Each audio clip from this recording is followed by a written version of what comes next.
These worms are literally eating their way out of this plastic bag. But not only can they eat it, it's actually good for the planet. So if they can biodegrade plastic, could they be the answer to our planet's massive plastic problem? Biology has found a way to some extent to deal with this. Because the latest science on this is mind-blowing. Not only might we make plastic biodegradable, we might even one day be eating vanilla ice cream from recycled plastic and E. coli. Yes, I mean, it's chemically identical. Yeah, so we'll get back to that in a minute. Let's start with the worms. These little creatures are waxworms. Dr. Federica Bertocchini is a molecular biologist, and she first witnessed this phenomenon when she chucked a bunch of waxworms in a plastic bag as a hobby side project, because, well, who doesn't? I bumped into the waxworm accidentally because at that time I was a beekeeper, because they live in the beehives. They are considered plagues by beekeepers. So I started cleaning my beehive, putting the worms in a plastic bag, and within a short time I realized that they were producing holes. The plastic started to degrade almost as soon as it touched the worms' mouths.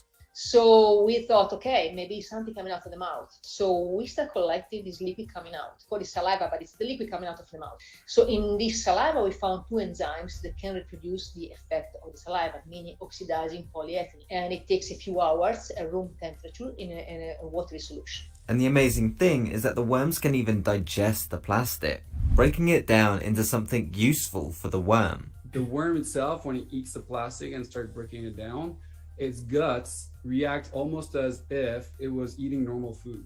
So that means that there's something happening with the physiology of the animal that extracts something out of this plastic biodegradation, and it just continues as if it were a normal diet. That's Dr. Chris Lemoine, who, inspired by Federica's findings, also began looking into these worms. We found that the plastic allowed them to still retain all their fat and presumably continue with their life cycle. Basically, these worms are fattening themselves up by whatever means necessary before they turn into moths, by which point they don't eat again, only reproduce. I always call them bags of gonads that can fly, because that's all they So there's bags of gonads that can fly.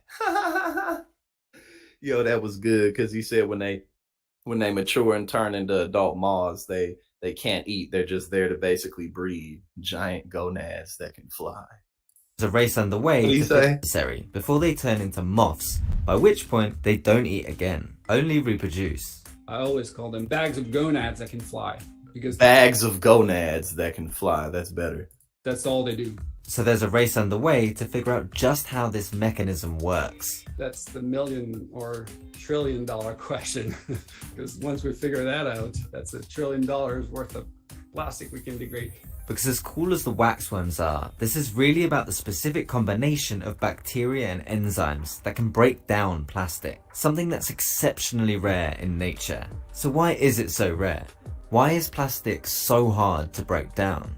Well, in nature, most things decompose because bacteria breaks down the chemical bonds that hold a substance together. These enzymes and bacteria have evolved over millennia to break down whatever it finds in front of it. Then, plastic comes along. Here's a scene that has long since ceased causing any surprise. Dishes that bounce when they drop to the floor. Nowadays, it gets a bad rep, but it's a total game changer for humanity. But nature's never experienced it before. Plastics are made up of long chains of polymers with very strong bonds, and one of the keys to breaking these bonds is through oxidation. That's what the worms appear to be doing with their saliva, introducing oxygen molecules to the plastic. And this is something that's achieved in environment through light, for example, high temperature. And this is the bottleneck. It takes a while because the environment has its own timing. So the worms, what they do is just introduce molecule of oxygen. So in a few hours instead of months or years or whatever. So this is it's a way to overcome the bottleneck of this reaction. So what's next? Unleash the worms? No. That would be a terrible idea. Remember this? They are considered plastic takes so long to naturally decompose that like every piece of plastic ever made still exists like somewhere. You know what I'm saying? Like, so again, that's why stuff like this is so cool and innovative with, our plastic problem, our waste problem, whatever it may be. You know what I'm saying? So yeah. And I saw y'all talking about how y'all some nerds. I'm a nerd too. That's why we looking at this shit. But nerds make the world go round at the end of the day. the plagues by beekeepers. But even sticking just to plastic, the process is still way too slow to realistically solve our plastic crisis anytime soon. So stand down, Waxworm Armada. The real stars of this though are the enzymes. If the researchers can identify them and scale them up, there's a chance that in the future this could be one of the... Nah, there's water in my cup. I'm not drinking alcohol. I can't be smoking and drinking on this motherfucker. I'm gonna be going crazy. solutions. It will take a lot of cash. Gnarl House. But now scientists are looking for similar enzymes in all sorts of other places. Superworms too. So anything that's a worm in it, it seems to be prone to eat plastic. In fact, over 30,000 enzymes have been identified capable of digesting 10 different types of plastics. One bacteria found in cow stomachs can be used to digest polyester. But the one that's getting everyone really excited is a bacteria called Ideonella sakaiensis, and especially its enzyme, PETase. Plastics waste in general, but more specifically PT, has infiltrated our environment, and biology has found a way to some extent to deal with this over time. There was a discovery outside of Japan where they had found that microbes began to colonize on parts of a water bottle. Cells were actually living and maybe even surviving off the carbon within that plastic. We can take this enzyme out of the cell and we can begin to engineer that enzyme even further to be able to have better activity directly on plastic waste. PET plastic that would take centuries to Gnarl House, my brother. break down in nature, PETase can break down in a matter of days. But it doesn't solve our plastic problem. Not yet, anyway. To have any real impact at scale, we need to turbocharge how quickly it works. And that's exactly what Hal's team has done. And they named this really fast version of PETase, Fast PETase. They did this using AI, essentially by using a vast database of all known enzymes in the natural world and then running simulations about which combinations and mutations would speed up the process. Kind of like a form of computerized accelerated evolution. Machine learning approach really it's rapid evolution to some extent on there, but at the same time, it's guided by observation. We saw that this enzyme was not very stable overall and used the machine learning type of Humans' ability, our ability to like ask why and then follow the trail is really amazing. approach to figure out which point mutations would make this enzyme more stable, and found a couple of mutations that really both increased the stability significantly, but then also gave rise to a significant increase in the activity of this enzyme on plastic.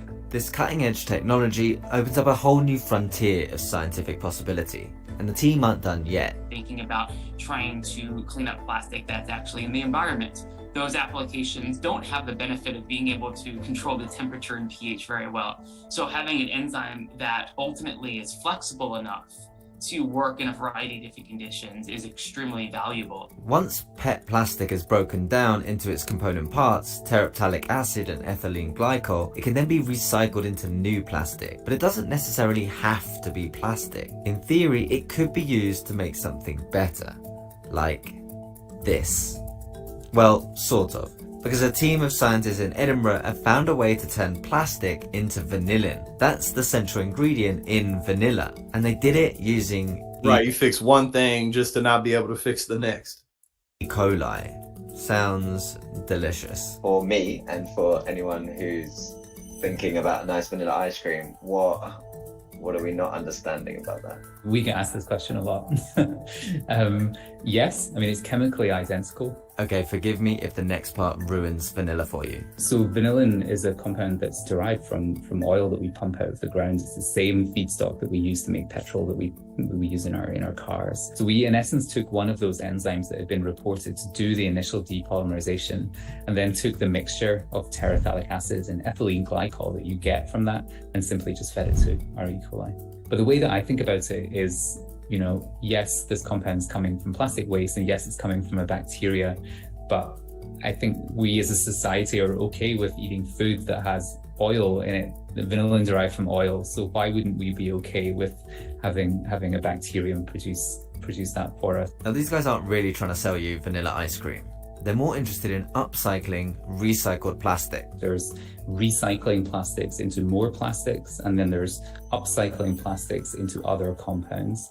The issues at the moment currently with that approach is that when you subsequently recycle plastic into other plastics, the value of that plastic and the quality of that plastic actually diminishes. So you enter into this downcycling approach that does solve the problem in the short term, but it ultimately generates the same waste. What we think is quite interesting about upcycling plastic is you re-enter that carbon back into the chemicals economy as something that's higher value. Vanillin is not the only product that we can make from PET plastic. The molecules that you get when you depolymerize PET are actually intermediates en route to a huge number of industrial products that we rely on nowadays. One of the most interesting ones that we're focusing on right now is pharmaceutical intermediate. You can take PET plastic waste and turn it into pharmaceutical compounds. So taking something that's actually damaging the environment and turn it into a source of human medicine. So medication, other flavoring compounds, materials for your clothing, cosmetics. It's quite staggering. I think this is only the beginning of what could be possible in the area of plastics upcycling. I think that very much is the case. So worms themselves aren't going to eat all our troubles away, but the science going on around this is genuinely exciting, and it's all thanks to nature for providing the inspiration.